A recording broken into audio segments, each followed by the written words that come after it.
ብኸበርኩም ሰማዕትና ኣብ ናይ ሎሚ ትሕዝቶና ፕረዚደንት ኢሳያስ ኣፈወርቂ ኣብ ሪያድ ኣብ ዝተቃንዐ ቀዳማይ ዋዕላ ስዑድ ዓረብን ኣፍሪቃን ኣብ ዝተሳተፈሉ ምስ ወራሲ ዓራት ንግስነት ስዑድ ዓረብን ካልኦት ሰብ ስልጣንን ስዑድን ምስ ሓያሎ መራሕቲ ኣፍሪቃ ርክባት ኣካይድ ነይሩ። ብዛዕባ እቲ ዋዕላን ዝነበረ ርክባትን ኣብ ሪያድ ብቋንቋ ዓረብ ዘካየደ ቃለ መጠይቅ ብትግርኛ ተተርጊሙ ይስዕብ። ኣብዚ ቃለ መጠይቅ ፕረዚደንት ኢሳያስ ዋዕላ ንግስነት ስዑድ ዓረብን ኣፍሪቃን ኣብ ሓባራዊ ምትሕግጋዝ ሽርክነት ዘለዎ ግደ ዝምድና ኤርትራን ስዑድ ዓረብን ንቅድሚት ንምድራኽ ዝተላዕሉ ኣርእስታት ዝተበፅሑ ስምዓትን ኣብ ምውሓዝ ፀጥታን ርግኣትን ቀይሕ ባሕሪ ፀጋታቱን ንምምዝማዝ ምስ ሃገራት ቀይሕ ባሕሪ ክህልዎ ዘሎ ምውሃድን ምስ ዝተፈላለዩ መራሕቲ ሃገራት ኣፍሪቃ ብዛዕባ ዝተገበረ ርክባትን ትሕዝቶን ኣመልኪቱ ዝርዝር ቀሪቡሎ። ዝኸበርኩም ሰማዕቲ ክሳብ መጨረሻ ክሰምዖ ብክብሪ እንዳዓደምኩ ብተወሳኺ ነቲ ትገብሩና ዘለኹም ደገፍ ሳብስክራይብ ሼር ላይክ ከምኡውን ትብና ዘለኹም ሃናፂ ርእቶታት ምስጋናና ልዑል እዩ። እቶም ሳብስክራይብ ዘይገበርኩም ድማ ሳብስክራይብ ንክትገብሩ ብኣኽብሮት ንሓተኩም። ሰናይ ምክታል። ብዛዕባ ዋዕላ ንግስነት ዓረብን ኣህጉር ኣፍሪቃን ሓባራዊ ምትሕጋዝን ሽርክነትን ኣብ ምፍጣር ዘለዎ ግደ ክገልጽ ከሎ ምዝ ዘሎ ዞባውን ኣህጉራውን ኩነታት ኣገዳስነት ናይ ከምዚ ዓይነት ዋዕላታት ርድኡ እዩ። እዚ ሕጂ ዝተኻየደ ናይ መራሕቲ ዋዕላ ብትሕሱ ካብቲ ቅድሚኡ ዝነበሩ ዋዕላታት ዝተፈለየ እዩ።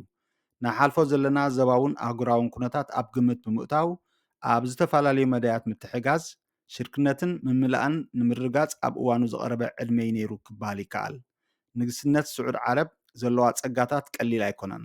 ፀጋታት ኣብ ዞባውን ኣህጉራውን መቐይሮ ተራ ክህልዎ ንዕቤት ቁጠባ ካልኦት ሃገራት ክድርኽ እንተኮይኑ ዝሰፍሐ ባይታ ክፍጠረሉ የድሊ።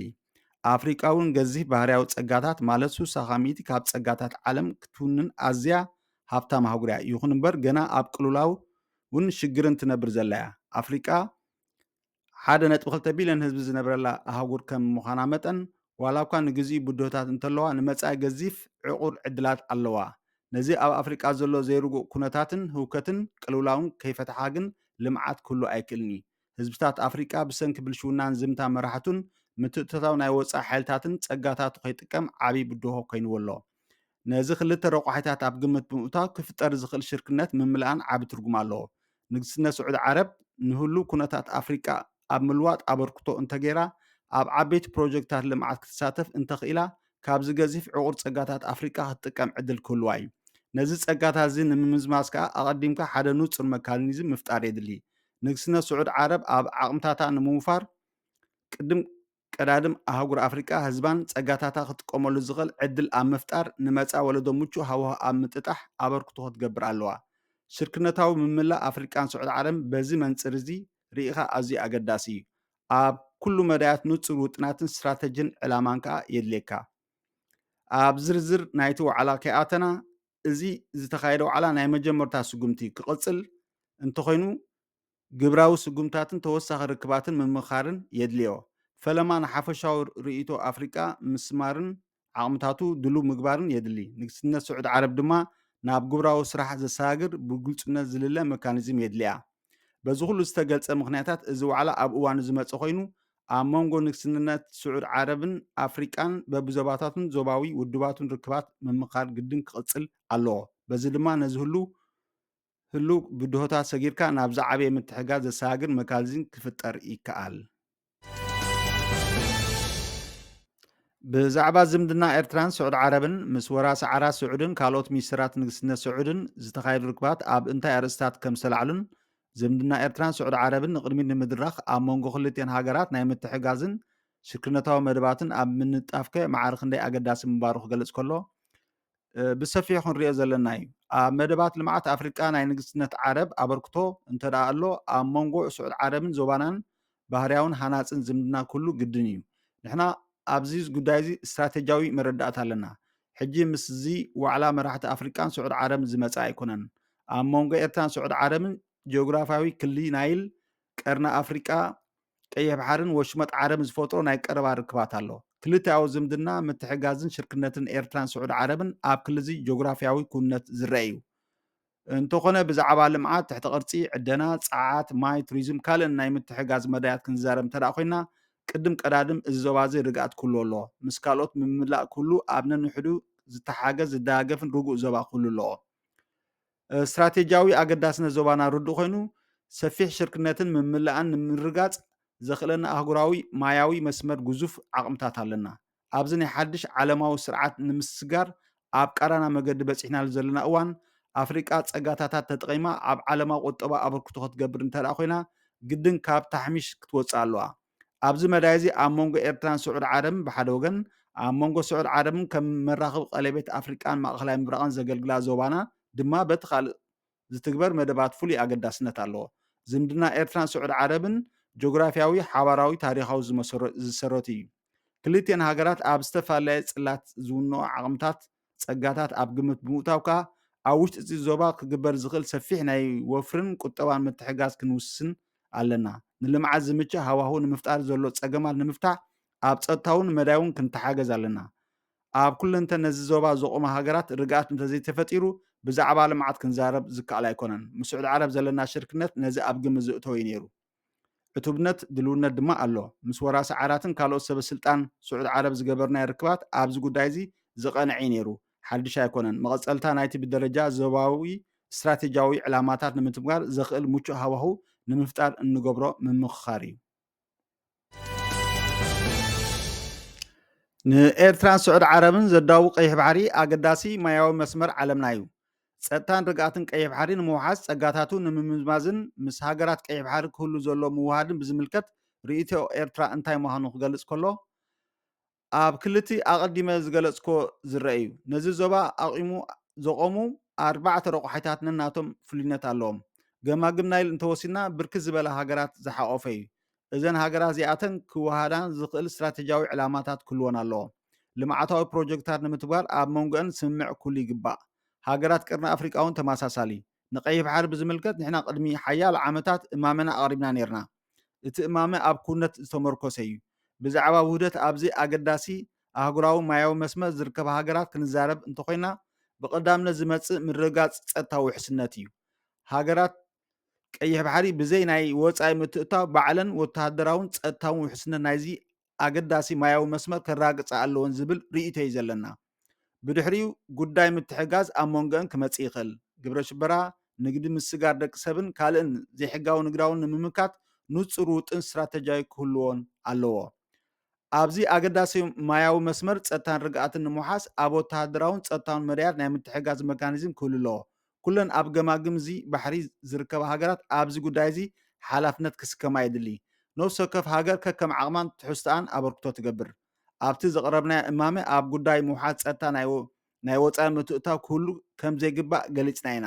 ምክንያቱ ጠንቂ ዘይምርጋቕ ክኸውን ስለ ዝኽእል ናይ ወፃኢ ሓገዝ ኣድላይ እንተኮይኑ ኣብ መንጎ ሃገራት ዞባ ብዝግበር ምምኻር ዝፍፀም ይኸውን።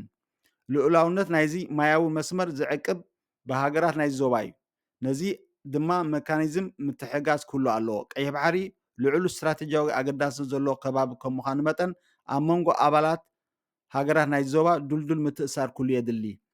ኣብ ክልል እዚ መረዳእታ እዚ ኣብ መንጎ ኤርትራን ስዑድ ዓረብን ዝህሉ ምትሕጋዝ ብደረጃ ዞባ ንዝግበር ምትሕጋዝ ኣብ ምዕዋት ደራኺ ተራ ክፃወት ዝኽእል እዩ። ብኣጋጣሚ ዋዕላ መራሕቲ ኣፍሪቃን ስዑድ ዓረብን ምስ መራሕቲ ሱዳን ደቡብ ሱዳንን ግብፅን ኣብ ዝተረኸብኩምሉ ብዛዕባ ሽግር ሱዳንን ኣፈታትሑን ተዘራሪብኩኖ ዝብል ሕቶ ክምልስ ከሎ ሽግር ሱዳን ዘለዎ ምትሕልላኽ ኣብ ግምት ብምእታው ንምፍትሑ ኣብ መንጎ ጎረባብቲ ሃገራት ሱዳን ምትሕጋዝ ዝሓትት እዩ። ብዘለና ተመክሮ ናይ ዘደ መድረኻት ምብዛሕ ንባዕሉ ብድሆ እዩ። ሱዳን ካብ ዘላቶ ኩነት ክትወፅእ እቲ ሽግር ጠንቅታትን ብዝግባእ ተረዲእኻ መፃኢ ፍታሕ ዘረጋግፅ ምቹው ሃዋህው ባይታን ምፍጣር የድሊ። እንተኾነ እቲ ዘሎ ናይ ወፃኢ ምትእታውን ኣጀንዳታቱን ኣብ ሱዳን ዝኸፍአ ምትሕልላኽ ብምፍጣር ነቲ ሽግር ናብ መላእ ዞባ ከም ዝልሕም ንምግባር ዝዓለመ እዩ።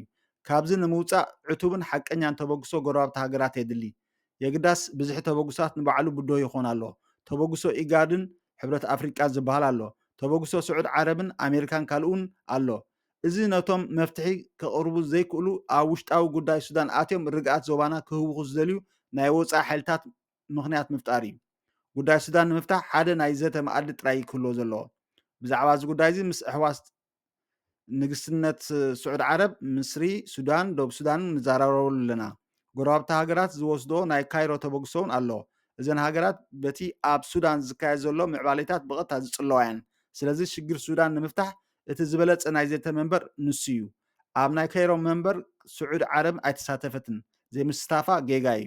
ስለዚ ናይ ስዑድ ዓረብ ተሳታፍነት ኩሉ ኣለዎ ብዛዕባ እዚ ጉዳይ እዚ ምስ ዞባውያን መሻርክትና ንማየጥ ኣለና ነዚ ባይታ እዚ እንተ ኣረጋጊፅና ምቹእ ሃዋህው ብምፍጣር ኣሕዋት ሱዳናውያን ሽግሮም ባዕሎም ንክፈቱ ዕድል ክረኽቡ እዮም እዚ ሕጂ ንሪኦ ዘለና ዝተፈላለየ መናብር ዘተ ኣብ ጉዳይ ሱዳን ውፅኢት ናይ ዝተፈላለዩ ውሽጣውን ግዳማውን ረቑሒታት እዩ እቲ ሎሚ ኣብ ሱዳን ዘሎ ኩነት ውፅኢት ዝተሓላለኸ ፖለቲካዊ ቁጠባዊ ፀጥታውን ዲፕሎማስያዊ ጂኦ ፖለቲካዊ ረቑሒታት እዩ እዚ ኩነት እዚ ህዝቢ ሱዳን ናብ ፍኑው ናይ ተቃውሞ ምልዓል ክኸይድ ዝደረኸ እዩ ስለዚ ሱዳን ናብ ርህው መድረክ ክሰግር ሓደ ናይ መዛተይ መመጥ ጥራይ እዩ ዘድልያ ነቲ ሽግር ብቐንዱ ክፈትሖ ዝኽእሉ ሱዳናውያን እዮም ዕድሎም ንምውሳን ከዓ ግድን ክሳተፉ ኣለዎም ምስ ኣሕዋት ምስራውያን ዝተዘራረበሉ ጉዳይ ንሱ እዩ ነይሩ ክሳብ ሕጂ ኩሉ ተበጉሰታት ኣይተዓወተን ምክንያቱ ውሽጣዊ ኩነታት ምቹእ ስለዘየለ ናይ ወፃኢ ምትእታው ድማ ነቲ ሽግር ኣብ ምትሕላኹ ኣስተዋፅኦ ይገብር ስለ ዘሎን እዩ ኩነታትን ምዕባሌታትን ሃገራት ምብራቅ ኣፍሪቃ ኣብ ውሽጢ እዚ ዝፍፀም ዘሎ ምቅያራት ከመይ ትሪኦ ትከታተሎን ምስ ዝተፈላለዩ መራሕቲ ሃገራት ምዕራብ ኣፍሪቃ እውን ተራኺብካ ነርካ ንዝብል ሕቶ ክምልስ ከሎ ጉዳይ ምዕራብ ኣፍሪቃ ነዊሕን ታሪክን ብዙሕ ምትሕልላኽን ዘለዎ እዩ ይኹን እምበር መርገፂና ንፁር እዩ እቲ ጉዳይ ከምቲ ዝበሃል ኣብ ልዕሊ ሲቪላዊ ወይ ብዲሞክራሲያዊ ምርጫ ዝመፀ መንግስታት ዝተገብረ ዕልዋ ኣይኮነን እቲ ዘሎ ፖለቲካዊ ኩነት ከምኡ ይኮነን ንባብና ኣብ ኩነት ኣፍሪቃ ንሕሉፍ መድረኻት ኣብ ግምት ዝእተወ እዩ ቅድሚ ሱሳታት ኣህጉር ኣፍሪቃ ዝሰገሮ እዋናን መግዛእቲ ነይሩ ብድሕሪኡ ከዓ ዝተፈላለየ መግዛእታዊ መልክዕ ዝነበሮ መድረክ ዝሑል ኩናት መፅዩ ቀፂሉ ድማ ንዓለም ክግብዝ ዝሃቀነ ኣህዳዊ ቁጠባ ስርዓት ስዒቡ እዚ እውን ዳርጋ ሓድሽ መግዛእቲ እዩ መግዛእታውያን ሓይልታት ንፀጋታትን ዕድላታት ሃገራት ኣፍሪቃ ንነዊሕ ተቋፂሮም ፀኒሖም እዮም እቲ ኩነታት ከዓ እናኸፍአ ከይዱ ዝሓለፉ ተኸታተልቲ ስርዓት ኣፍሪቃ ዝበዝሑ ንመግዛእቲ ዘገልግሉ ወይ ወከልቲ እዮም ነይሮም ክባል ይከኣል ምስ ሓይልታት መግዛእቲ ኮይኖም ከዓ ፀጋታት ኣፍሪቃ ይዘምቱ ነይሮም ኣብ ሃገር ኣፍሪቃ ዝረአ ዘሎ ምልዓላት እምበር ውፅኢት ናይቲ ሃገራት ኣፍሪቃ ዘሕለፎን ዘሕልፎኦ ዘለዋ ግላነት እዩ ቀዳሞት ኣፍሪቃዋት ኣቦታት ንኣህጉር ኣፍሪቃ ካብ መግዛእቲ ሓራ ንምውፃእ ባህርያዊ ፀጋታት ኣፍሪቃ ኣብ ረባሕ ኣፍሪቃውያን ንምውዓል ዝነበሮም ባህጊ በቶም ዝሰዓቡ ስርዓታት ኣፍሪቃ በርዒን እዩ እዚ ታሪካዊ ድሕረ ባይታ እዚ ከዓ እዩ ነዚ ሕጂ ዝረአ ዘሎ ምልዓላት ዝፈጠረ ካብ ጊላነትን ምዝመዛን ሓራ ንምውፃእ ኣብ መንጎ ሃገራት ኣፍሪቃ ግድን ምትሕጋዝን ምድጋፍን ዘድልየሉ መድረክ እዩ ኢሉ በዚ እቲ ቃለ ምሕተት ተወዲኡ ኣሎ ስለምክታልኩም ብልቢ ነመስግን ሳብስክራይብ ንክትገብሩ እናዘኻኽርና ንሕጂ ዝበልናዮ መደብ ኣብዚ ንዛዝም ኣብ ዝቕፅል መደብና ክሳብ ንራኸብ ሰሰናየ ንምነየልኩም